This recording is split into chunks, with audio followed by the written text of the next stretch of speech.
Guys हर साल ये देखा जाता है 10th में बहुत अच्छा स्कोर करने वाला स्टूडेंट 12th में जाके उसका परसेंटेज इतना डाउन हो जाता है, और बहुत हद तक तो मैंने कुछ बच्चों को ऐसा भी देखा है कि 10th में 90 स्कोर करने वाला बच्चा भी 12th में फेल हो जाता है। इसका सबसे बड़ा रीज़न 11th स्टैंडर्ड होता है। तो 11th स्टैंडर्ड का कंप्लीट रोड मैप बताने वाला हूँ।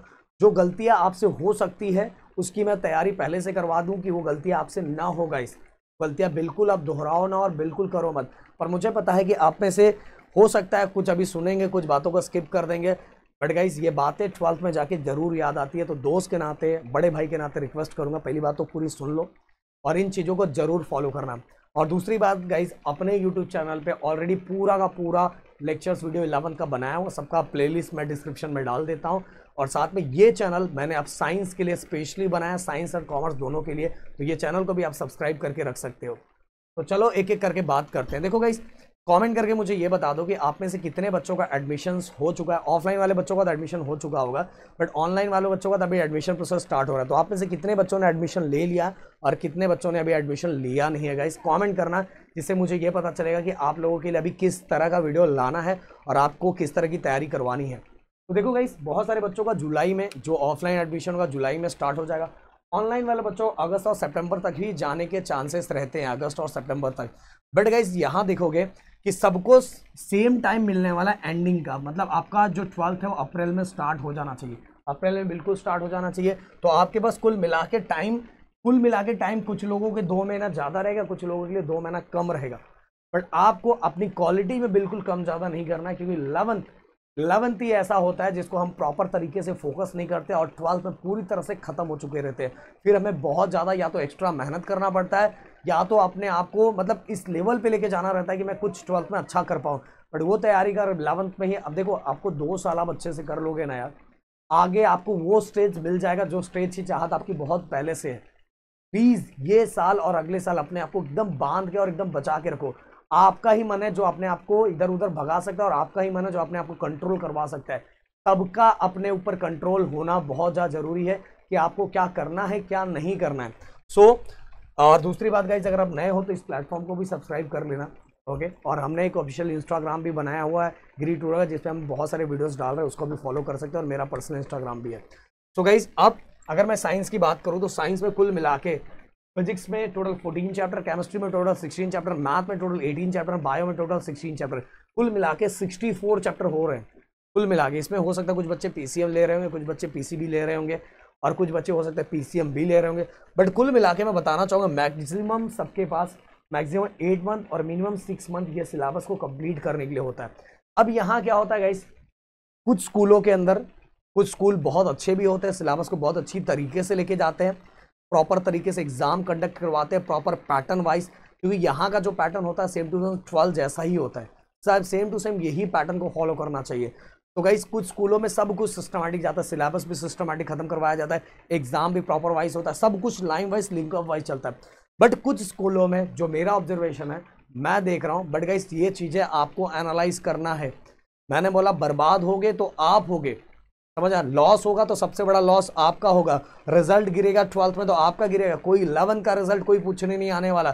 बट 11th में अगर सिस्टम गड़बड़ हुआ तो 12th का रिजल्ट अपने आप गिर जाता है। 12th के निकल जाने के बाद वो स्कूलों, वो टीचर्स, वो लोगों को आपसे क्या लेना देना, बर्बाद तो आप हुएगा। इसलिए ये सभी चीज़ जो पॉइंट मैं बता देने जा रहा हूँ उसको एनालाइज आपको करना है।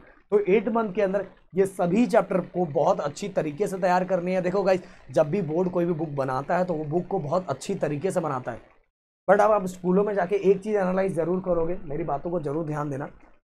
पहली बात तो पहली गलती तो हमारी होती है, हमें स्कूल में जाके मतलब कॉलेज में जाके कॉलेज की हवा लग जाती है, कॉलेज की पूरी तरह हवा लग जाती है, अपने को लगता है भाई कॉलेज में आ गया। बट जो बच्चा इस हवा से बच जाता है ना, वो आगे उसको बहुत अच्छी हवा मिलती है। मतलब 12th के बाद वो जो बड़ा बड़ा कॉलेज, बड़ा वाला कॉलेज और ड्रीम वाला प्लेसमेंट वो मिलती है। तो 11 12 को स्कूल की तरह ही रिएक्ट करने का, कॉलेज की तरह बिल्कुल रिएक्ट नहीं करने का, मैं सबसे बड़ी बात।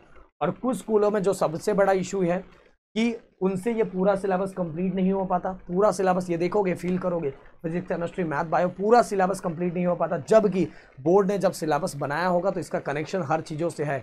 आपके आगे एग्जाम जेई नीट सीईटी से रिलेटेड है, तो सभी कनेक्शन है उन चीज़ों से, और सबका कुछ ना कुछ बेस है। बट बहुत सारे स्कूलों में बच्चों द्वारा कुछ टीचर्स के द्वारा इंपॉर्टेंट क्वेश्चन बच्चों को दे दिया जाता है और बच्चे भी चिल हो जाते हैं, खुश हो जाते हैं, अरे इंपॉर्टेंट मिल गया। अरे मेरे दोस्त 11 में तू 99% भी ला देगा तो उसका क्या करेगा बता क्या करे? बोले सर मम्मी पापा के मार से बच जाऊंगा। अरे बच के क्या करेगा? आगे जिंदगी जो मार देगी ना उससे नहीं बच पाएगा। तो इंपॉर्टेंट क्वेश्चन इस समय पूरे 11th के पूरे हर चैप्टर को बहुत अच्छी तरीके से फोकस करना है, हर चीज़ों को बहुत अच्छी तरीके से समझना है। ऐसे कुछ स्कूलों में बहुत अच्छी तरीके से करवाया भी जाता है, पर बहुत सारे स्कूलों में इस तरह का करवाया जाता है। क्या रहेगी? तो भाई इसके लिए पेरेंट्स को बोलने के लिए बोलना पड़ेगा आप लोगों को कि बस इंपॉर्टेंट करवाया जाए, नहीं पूरा सिलेबस जो दिया पूरा सिलेबस अच्छी तरीके से डिटेल में करवाया जाए, आपको बोलना पड़ेगा इस पेरेंट्स को लेके जाके। दूसरी बात गाइस, बहुत सारे जगह मैं ये भी देखता हूँ कि वहाँ स्कूलों के ये सभी चीज़ें एनालाइज करना पड़ेगा और ऐसी चीज़ों से अगर आप ऐसा दिख रहा है तो पहले उसे दूरियां बना लो। पहले बहुत सारे स्कूलों में क्या होता है, टीचर्स बाहर अपना ऑफलाइन सेंटर भी खोल के पढ़ाते हैं। ऑफलाइन सेंटर, हाँ, जो ऐसा पढ़ा रहे जिनका उससे मतलब वो स्कूल के बच्चों को कभी बोलते नहीं, कुछ भी नहीं करते, तो वो चलो ठीक है। बट कुछ ऐसे टीचर्स भी रहते हैं जिनका वो एक तरह से वो साइड बिजनेस बना के रखते हैं।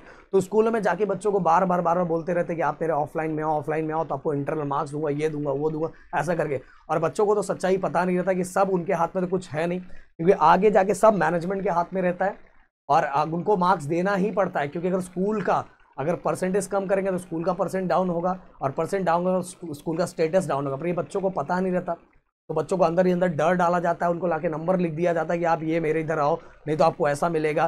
फिर मेरे सिंपल सा क्वेश्चन ये है कि अगर आप इतना अच्छा पढ़ा रहे हो तो बच्चों को पहली बात तो ऑफलाइन क्लास जाने की जरूरत ही नहीं पड़नी चाहिए, क्योंकि आप इतने अच्छे टीचर हो, आपको स्कूल में रखा गया है, स्कूल ने मैनेजमेंट आपको सैलरी दे रहा है और आपको रखा हुआ है, तो आप यहीं बच्चों को पढ़ा दो कि इनको बाहर कहीं किसी जगह पे देखने की जरूरत ना पड़े, ना यूट्यूब पे देखना पड़े, ना तो उनको ऑनलाइन ऑफलाइन कहीं क्लास जाना पड़े, कुछ नहीं।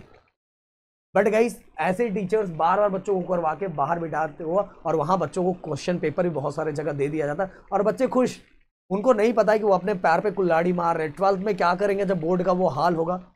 बोर्ड में उन्होंने तो 4-11 में क्वेश्चन पढ़े थे, ना उनका सीटी उनको क्लियर हो रहा है, ना जेई क्लियर हो रहा है, ना 12th में अच्छा स्कोर आ रहा है। ऐसे बहुत सारे बच्चे मैंने देखा है कि 11th में ऐसे जगह जाके फंस जाते हैं और 11th में 90% 85% स्कोर करते हैं और 12th में उनका परसेंट आधे पे भी नहीं रहता।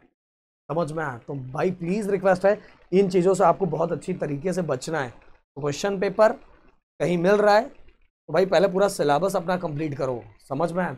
ऑफलाइन और ऑनलाइन ये बहुत फंडा है, मैं बता रहा हूँ, बहुत समझा रहा हूँ। पहली बात तो अगर कहीं ऑफलाइन जा भी रहे हो तो पहले वहाँ टीचर्स के बारे में पता लगाओ कि सच में वहाँ टीचर्स वो हैं कि नहीं, ये पूरा साल भर आपको फोकस करना है। और ऑनलाइन भी जहाँ जिस यूट्यूब चैनल से पढ़ रहे हो, सच में इन्होंने खुद पे पहले कुछ पढ़ा है, कुछ किया है कि बस, क्योंकि हमें कुछ सच्चाई पता ही नहीं चलती। हम क्या देखते हैं, नंबर ऑफ सब्सक्राइबर, और हमें आगे जाके पता चलता है कि क्या है। समझ में आया? इसीलिए ये भी आपको एनालाइज करना बहुत ज़रूरी है। अब गाइस बहुत सारे बच्चे, यहाँ बच्चों की भी गलती है, बस बोलते हैं 10 से 11th बोर्ड में आया, 10 से 11th में आया हूँ, बस इंजॉय करूँगा आगे जाके, मतलब 10 से 11th में आया हूँ, 10th में बोर्ड दिया था, अभी तो तेरा भाई मजा करेगा। अरे भाई मजा करेगा ना, अगले साल बहुत बड़ा इशू हो जाएगा। समझ में आ रहा है? मजा अभी मजा नहीं है, आगे लाइफ का असली तब मजा है जब तुझे मजा करना है, तब तुझे मजा मिलेगा ही नहीं। तब तू दिन रात एक करके थोड़े पैसों के लिए इधर उधर भागता रहेगा। इसीलिए जो बातें मैंने बताई प्लीज़ इन बातों पे फोकस कर लेना, क्योंकि अभी आपके पास एक अच्छा खासा टाइम है। इम्पॉर्टेंट अभी कुछ नहीं होता, अभी सब कुछ चीज़ें फोकस करो। इम्पॉर्टेंट एग्जाम के टाइम होता है, सिलेबस पूरा डिटेल में समझा, वहाँ जाके आपके साथ मस्ती मजा हो रहा है, उसका कुछ मतलब नहीं है। ओके, और आप में से अगर कोई ज्वाइंट होना चाहते, वैसे तो 11th में हमारा कोई ऐप पे कोर्स नहीं, वैसे बच्चे कंटिन्यू हमें मैसेज कर रहे हैं, पर 11th का कोई कोर्स आने के चांसेस कम है। सीईटी के 11 से रिलेटेड कुछ कोर्स हो सकते हैं आ जाए, बट उसके भी थोड़े चांसेस कम है। हाँ, 11 का बैच हमारा और ऑलरेडी बैच कल से स्टार्ट हो जाएगा। इंट्रोडक्शन लेक्चर है कल से, और कल नहीं, वो ट्यूसडे के दिन है, परसों के दिन इंट्रोडक्शन लेक्चर है और वो चीज़ें स्टार्ट हो जाएगी। बट आप लोग को समझाऊंगा, जो मैंने बातें बताई प्लीज़ उसको फोकस करो। और मैंने पूरा सिलेबस डाला हुआ है, मैंने खुद फिजिक्स पढ़ा है, फिजिक्स 1 मैंने पढ़ा है, राहुल सर ने पूरा मैथ पढ़ा, अमोल सर 15 ईयर हो गए उनको फिजिक्स पढ़ाते हुए, 15 ईयर। ओके, तो वो फिजिक्स 2 उन्होंने पढ़ा है। केमिस्ट्री टोटल 12 साल हो गया केमिस्ट्री, बस केमिस्ट्री ही पढ़ाते हुए। ऐसे लोग हमने आपको दिए हैं, प्लीज़ पढ़ो और चीज़ों को समझो, बस मस्ती मजाक कर देने से कुछ नहीं होता। मिलते हैं नेक्स्ट वीडियो में। Thank you so much guys, जय हिंद एंड जय महाराष्ट्र दोस्तों।